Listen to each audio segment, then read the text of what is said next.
So, what is it about relationships that make them so complicated? You don't quite feel the same or satisfied anymore, and they fail. What is it? What is the issue, and how can we have better relationships? Let's find out together. Hey guys, welcome back to Encouraged. If this is your first time here, consider subscribing. That way, every week you can continue to be encouraged. Love certainly is complicated. It starts off fun, that initial nervous bubbling inside of you as you get to know the other person. Things seem great, but after a few days, months, or even a few years, things are not quite like you remember. The fun is over. There is emotional, mental, and sometimes physical pain involved. And instead of happiness, there's now bitterness.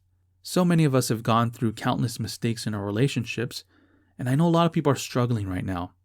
But I have compiled a great guide for you today.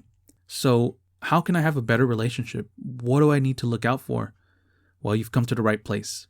Number one of the biggest issues we have in dating is that we don't look at dating the right way.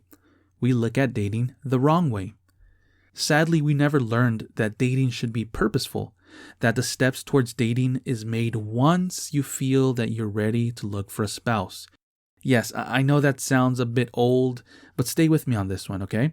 When you look at dating the wrong way, and we seek to chase after that cute guy or cute girl, and just to be able to boast and say, yeah, I'm dating that person, or just because we want to fill in that loneliness inside of us, it makes dating foolish, and it can lead to sin. When we don't focus on dating relationships to figure out if that person is marriage quality, we only end up hurting ourselves, hurting other people, wasting money and time, and if we really mess up, we hinder our spiritual growth. I think we can all agree that there's something truly wrong in the dating system of our world. So my friends, look at dating as something serious. You're looking for a spouse, and you'll make a better decision that way. Number two, this is the second reason why relationships are complicated, and it's because we forget to glorify God in our relationships.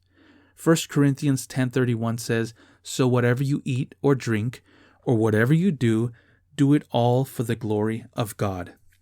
Have you thought about that? Have you looked at your relationship from the start and said, I'm building this relationship to the glory of God? We all know just how messy relationships can be, but starting off glorifying God will keep your perception clear. We were not created for fun all the time. We were made for solid, selfless, strong, respectful, and consistent relationships. Listen, some of us have been told that if we just find a nice person to date, that things would be fine, but it doesn't always turn out that way. Some of us have been hurt, some of you have been abused, and you know what? Some of you have been taken advantage of just because God was not the center and we were not glorifying Him in our dating. And because of that, I can imagine a lot of you have a lot of guilt and regret.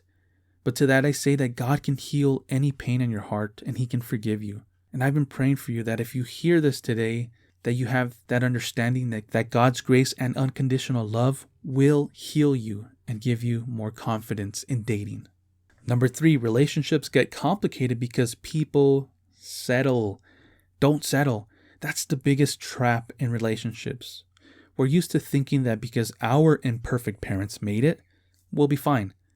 We see dry, lifeless marriages in our circle of friends or coworkers or family, and we say, you know what, it doesn't look that bad, they're still together. Or we look at it and say, they seem kind of happy and at least they have one another. But why abuse yourself that way? There was a writer once who said, just because some people survive plane crashes doesn't mean we should encourage pilots to fly recklessly. And we should say that very same thing about dating. Yes, some relationships make it even when the process was a bit destructive. Heck, sometimes relationships work for people who have settled. But I believe it survived because of God's mercy and grace alone.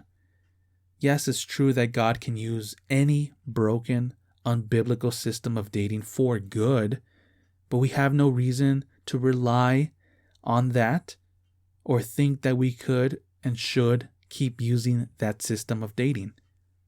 Number 4, Another reason why relationships become complicated is because we fail to get to know the other person. Again, that sounds pretty cliche, but is it cliche to think that we're going to spend more time finding out if this person will be a terrible match for us? Your heart shouldn't have a limit of time. I would suggest that if you're interested in somebody, look at their church history. Where have they gone to church? Why have they left? What are they involved in inside and out? What's their relationship with God like? And what is their biblical worldview? If you want a solid man of God, have him explain to you what the gospel is. And for men, you need to be ready, because you're not only leading yourself, but your family as well. So take your time to build yourself up. Be prepared for a relationship. Don't just go in it blind. Take your time. Okay, we made it to the end. Now, none of these are really, I guess, in a specific order, although I kind of started that way. But this goes without saying. You need to pray and create your own boundaries.